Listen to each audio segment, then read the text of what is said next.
Good afternoon and welcome to the first edition of the Inside Pima County podcast with Pima County Supervisor Rex Scott. I am Pima County Supervisor Rex Scott, and for this first edition, we are joined by no relation, although I do like her last name, Nicole Scott, the director of the Pima Early Education Program Scholarships. Nicole, welcome. Thank you. It's Happy good to have you with here. us. Absolutely. Yeah. Absolutely. So we're going to have a conversation about PEEPs. We love that acronym. It makes everybody think of those cute little yellow Easter candies. And you have been the director of PEEPs ever since it started. Why don't you tell us how PEEPs came about and how there was an ill-fated city election that led to the creation of PEEPs. Yeah, absolutely. Well, thanks so much for having me on the show. I have been with PEEPs since 2021 when this marvelous program was created, but it did actually start a little bit before that. So there was a ballot initiative and it was called Strong Start Tucson. And this happened in the 2017, 2018 election. And it was just for 4-year-olds just within the city of Tucson. And so when we think about early childhood and all of our kids that need care, it's not enough. And so that ballot initiative failed at the city level. And that group that was Strong Start Tucson, those advocates, those really great, warm-hearted people were like, okay, we believe in this. We know that this is something that we need to have in our region. What can we do? And so they did the very brave thing and went to all those folks that voted against it and said, why'd you vote against this? This is for kids. This is something we all need. And they created what we now call the Preschool Promise. And so we have advocates and we have businesses and we have all of these folks that really believe in high quality for kiddos starting to advocate for this program after that failed initiative. And then I kind of think that you can tell us a little bit about how that came into play, right? Around 2020 when yourself and Adelita Grijalva and Matt Hines were starting to come into office. And that advocacy group really came back to the county administrator and to the three of you. And do you want to talk a little bit about that? I would love to. And something that you mentioned has always really inspired me about the composition of Preschool Promise, because it's made up, as you said, of people who were in favor of the city ballot initiative and people who were opposed to it. But the one thing that they had in common was that all of them believed in the need to reduce barriers to access to high quality early childhood education. And I was especially pleased to see the wholesale involvement of the Southern Arizona Leadership Council, which is one of our biggest business advocacy groups in the area. So you had this consortium of business people and early childhood advocates coming together on something that they all felt strongly about. And you're right, in the 2020 election, I was elected in District 1, Matt Hines was elected in District 2, and Adelita Grijalva was elected in District 5. Prior to our election, there was really only one supervisor who had been an advocate for the county to be a leader in reducing those barriers to access to early childhood education, and that was the late Supervisor Richard Elias. And as I say to many gatherings, I cannot go into a preschool in this county without thinking of Richard. He was a lone warrior on the previous board for this cause, and he is smiling down on us in terms of what we were able to achieve. And when Supervisors Grijalva and Hines and I were elected, we became a majority in favor of the county taking on this role. And we were approached by the people from Preschool Promise, and they asked us if we would commit to putting forth $10 million in general fund dollars to fund scholarships for low-income children, because the average cost of preschool in Pima County is $800 a month per child. And if you're a family that's struggling to pay their bills, keep food in their kitchen, gas in their car, you may not be able to send your child to preschool, and then your child is at a disadvantage. So we worked with Preschool Promise to put together a package. The previous county administrator, Chuck Huckleberry, went to the federal government and asked if as the program was kicking off, once it was supported by a majority of the board, he asked, could we use federal pandemic relief funds for this purpose And the federal government said, yes, we can. And so the program, I believe, you'll correct me if I'm wrong, first 4.5 years was funded by those pandemic relief funds. And then the Southern Arizona Leadership Council and the other folks in Preschool Promise had gone to the state legislature back in 2019 and got permission from a huge bipartisan majority of the legislature and the then Governor Doug Ducey to allow counties to use a small portion of the secondary property tax that funds the library district to pay for early childhood scholarships moving forward. So any county in the state could do what Pima County is doing. And I've had interest expressed in that from some of my colleagues in the other 14 counties. Yeah, absolutely. And I think to go off of a couple of things that you had said, when the three of you came in and really championed this, because it is a need and you recognize that need, it didn't pass 3-2, it passed 4-1. And so it wasn't Well, just the actually, three. I Oh. don't want to correct you, but it did only pass 3-2 the first time. But currently on the board that is seated right now in Yeah. 2025, we do have 4 supervisors Okay, so who were in it's still support a of it. majority support, and it Yes, started as a majority support, and I think that that's really special, and I think also the fact that, even though it was a majority support with the Board of Supervisors, it wasn't just the Board of Supervisors right. that bought into this program, right? We have local jurisdictions that came along and said, "Hey, let's also be a part of this program," and I think that's really It's important. huge. And also something that's super huge is this started as general fund dollars because it was a recognition of the importance in investing in our kids. Yes. Yes, so smart to quickly transition to those American Rescue Plan federal dollars so that we can build this program to what it is today. And then in tandem with the support of that business community and those leaders making that legislative change, now there's this plan of sustainability, right? And so I think that that's so important to note that it started as general fund because we believe so wholeheartedly in this Unquestionably. program. And though it was funded through those federal relief dollars, I think it's always important to note that is that commitment and that investment. And it is regionally shared, though Pima County has this huge investment in it. We do share it with, the town of Marana and Oro Valley and our largest partner city of Tucson and the jurisdictions and their support for this program, not just financially, right, but allowing us to be able to build these classrooms within their areas and be a part of it for all of their children as well. And I want to say that moving forward, we've got a 4-person pro-child, pro-early childhood education majority on the Board of Supervisors. Supervisor Grijalva is now Congresswoman Grijalva, but her successor, Supervisor Cano, is a strong advocate for the PEEPs program, as is our new colleague from District 3, Supervisor Allen. So what was a 3-person majority is now a 4-person majority. So the community can know that this program moving forward has a sustainable source of funding and the support of 4 of the 5 supervisors. Wanted to talk about the fact, though, that if we're going to find a way to get more kids to go into preschool, we got to have space for them. Absolutely. So talk a little bit, if you can, Nicole, not only about how many kids have been served by the PEEPs program since it started, but how are we working with the local United Way to ensure that there is capacity for taking on all those extra kiddos? Yeah, absolutely. So the two main goals of PEEPs are to get kids into seats, but also to create more seats, but high quality seats. And that's really, really important for us to make sure that these programs are high quality. And who sets those standards for quality? Sure, they are state standards through our Quality First system and our state agency, First Things First, or nationally accredited programs that our state agency, Department of Economic Security, Child and Family Administration, they just changed their names. I'm sure But you nailed it. yeah, I hope so.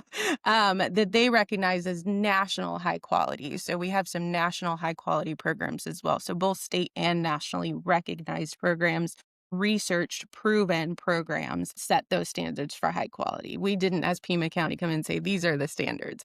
We went on our research and the data and all Right. of that was shown.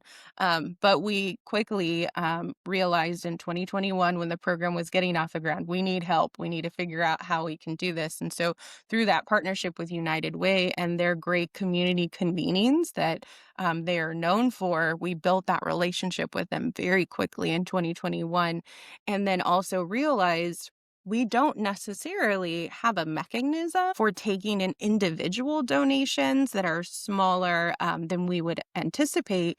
And so with United Way, it was, well, we can do that. We can help support you and be a partner in this. And let's build this together as a community, because it's all hands on deck when you're raising a kid. I'm sure you know. My wife and I have twins, so yes, we knew that times two at every stage. See, there you go. And so it's all hands on deck. And so United Way has been this marvelous partner. And in tandem, when PEEPs was being created through Pima County, they created what we're calling the Accelerate Quality Program. And that program's intention is goal two of PEEPs is to create more seats that are high quality for these kids to go into. So they've worked with over 70 providers Wow. within Pima County, right? Within Pima County to get them up to high quality so that they can access these dollars and scholarships for their kids and their families. Because, like you said, right, it's $800 for a preschooler, and that was in 2020. With inflation, we know that that is much higher now. Undoubtedly.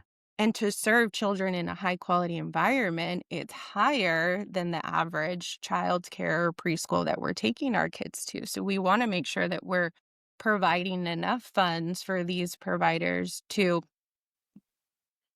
give this opportunity to children at that high quality level.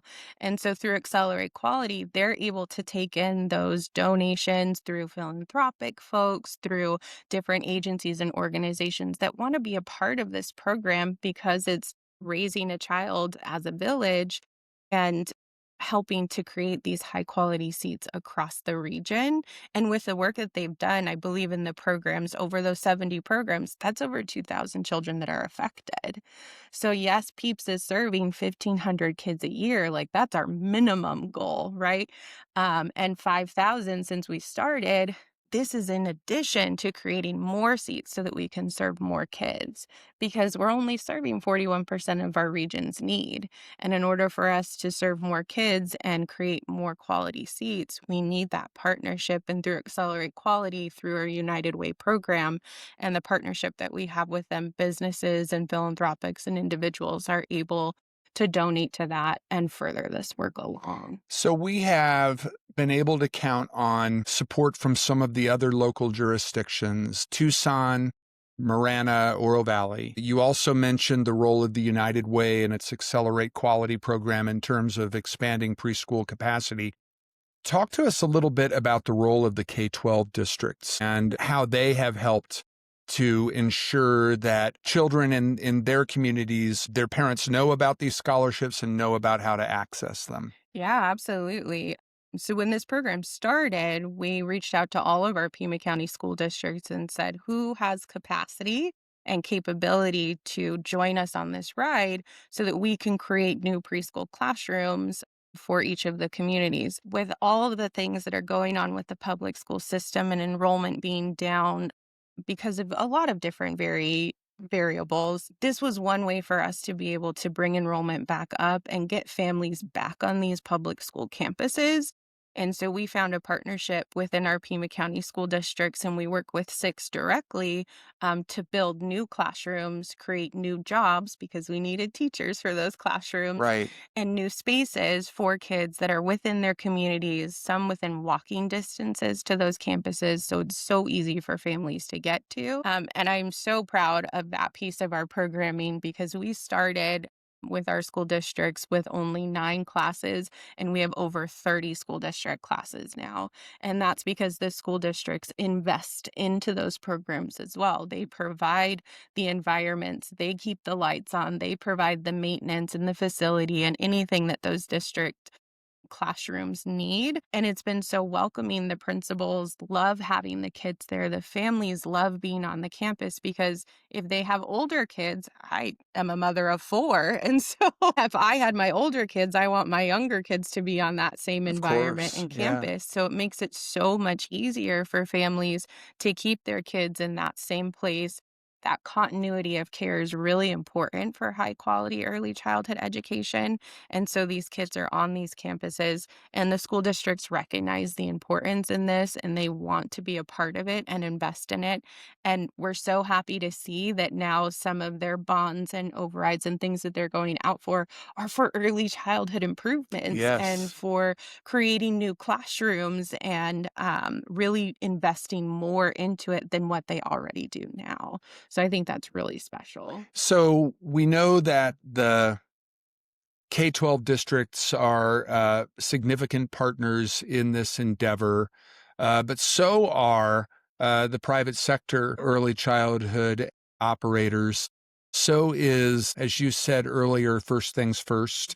Talk a little bit about those two entities, the private sector childcare and early childhood education providers and First Things First. Yeah, absolutely. And I have to always give credit to our wonderful Nicole Fife as she helped create the infrastructure of this program back in And 2021. who I know who she is, but for our viewers and listeners, who is Nicole Fife? Nicole Fife is one of our amazing senior staff folks at our county administration office who works directly with our county administrators and all of our departments here in Pima County. She's sort of our wonderful behind the scenes. I don't know how to really describe I her think you're because doing a great job describing her. she's so amazing and has so much experience in the county systems and multitudes of experience with different departments and working within this region that I think she was really a really great choice for Mr. Huckleberry at the time to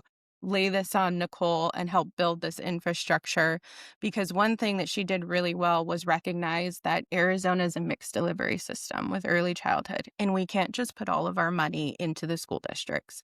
We had to make sure that we were serving different types of care for our families. And so contracting with First Things First, our state agency, was one way for us to be able to reach our quality programs that are through the private sector and our nonprofit sector and our family child care providers. Because if we tried to do that on our own and contract with each one individually, that's over 200 contracts. Whoa. Yeah. So we wanted to make sure that we were able to, one, manage this through the county, and two, reach as many providers as possible. So our contract with our state agency, First Things First, allows us to do that. So providers that are part of the Quality First program and are of high quality, so a 3, 4, 5-star program, are able to access the scholarships through that portal. So through that, we reach almost 200 providers that are in the private sector, that are nonprofit, that are home providers, group home providers, and they're able to access those scholarships without having to learn a new system, without having to get a new contract with us. They're already in this system. It's something that exists, and it makes it easy for them to be able to provide these for their families. So you'll forgive me because I'm a former social studies teacher, but it sounds to me like Nicole Fife putting together the guiding principles for the program. It's like the James Madison of the PEEPs program. That would Yes. mean that you, Nicole Scott, are the George Washington I love because you're the first leader. I love those references. That's marvelous. Well, Yes. I think they're very apropos, but let's Yeah, go back to a number that you cited that both of us would like to see increase. absolutely. Uh, we are only serving, even given that we've helped, as you said, right around 5,000 kids since this program started. We're only meeting 41% of the need in terms of the number of kids who could be taking part in high quality early childhood education, but aren't. Now we know some of that remaining 59%, it's because their parents have chosen to not send them to preschool. But for those who cost is still the barrier, what are we going to do? And let's close on this. What are we going to do moving forward to increase that number from 41% of meeting the need to higher every year? Yeah, absolutely. So we are working on a number of different things, and I think you having the closing statement to react to my next Oh, comment would be great. okay. I'll be sure to do that. So the really great thing that I've noticed since I've come on board in 2021 is that since then, Pima County has found a way to not just invest the 10 million into early childhood education, but also into policy. If you folks aren't aware, the Prosperity Initiative, which has been passed here with Pima County as well as in the city of Tucson, one of those things of prosperity is access to high quality early childhood education. So it's not just a dollar investment. This is a policy investment because we Right, recognize the importance of extended lifetime opportunities that this brings of early childhood education and the high quality piece of it. Having access to that creates a multitude of opportunities for our children, our economy, and our communities' wealth, right? And so I think that that's really important. So we have to not only make that financial investment, but also that mind shift that children are the things that we need to be investing in, and childcare and high quality childcare is a really great place for us to do that. So we are looking at Pima County as an employer. What are we doing? We're looking at Pima County as a region. How can we do this? And we are this year looking at creating a roundtable to bring together local leaders within right. our region so that we can introduce them to this idea of all hands on deck and how can we do this. If you can't invest in the financial piece, what else can you invest in? Do you have an empty building that we can use? Do you have opportunities to do maybe a preschool supply drive, things like that? And then also engaging more with our business community. We had great leadership with the Southern Arizona Leadership Council. Not had, continue to have. They are continuously marvelous partners, and engaging with them. Do you know all the ins and outs of PEEPs, and what can we do to get you on board and truly make this a true regional effort that adheres to our policy and adheres to the investment investing in our youngest learners here. But I think prosperity is something that's really amazing, and I think I would love to have your last word on that. Well, as you indicated, our experience with the success of the PEEPs program was a major impetus in the creation of the Prosperity Initiative. That's a policy framework that was worked on by all of the jurisdictions within Pima County, the 5 cities and towns, the county, the tribe, the nation. And it's a policy framework that really uh, has the daunting task of taking on intergenerational poverty. And you can't hope to help children unless you're also helping their parents. And that's also a big reason why the early childhood scholarships have had such support from our business community, not just SALC, but the Chamber of Southern Arizona and all of the jurisdictional chambers, the Hispanic Chamber, the LGBTQ Chamber, because you can't expect workers and students to be able to go on with their day unless they know where their child is going to be. Speaks to a need for an investment, not just in early childhood education, but in child care. Yeah. And one of the reasons that we've had to step up as a county is because the state of Arizona has never returned to pre-recession funding levels for either early childhood education or child care. So the Prosperity Initiative, again, this policy framework that we have had in place is supposed to guide our budgetary decisions with the goal of taking on intergenerational poverty. And the success of the PEEPs program through your leadership and the leadership of everybody else who's working on its behalf is a big driver in creating that initiative. Was that the answer that you were hoping for? Yes, that Okay. is All that right. answer. We did not plan this. All right. Well, Nicole Scott, thank you for helping us to kick off this podcast series. We will be coming to you with other department and program directors from Pima County, because just like with our District 1 newsletters, we want to use these podcasts to help inform our public more about the work that's happening in Pima County in terms of everything our 7,000 employees are doing to deliver services and supports to all of you. So thank you very much.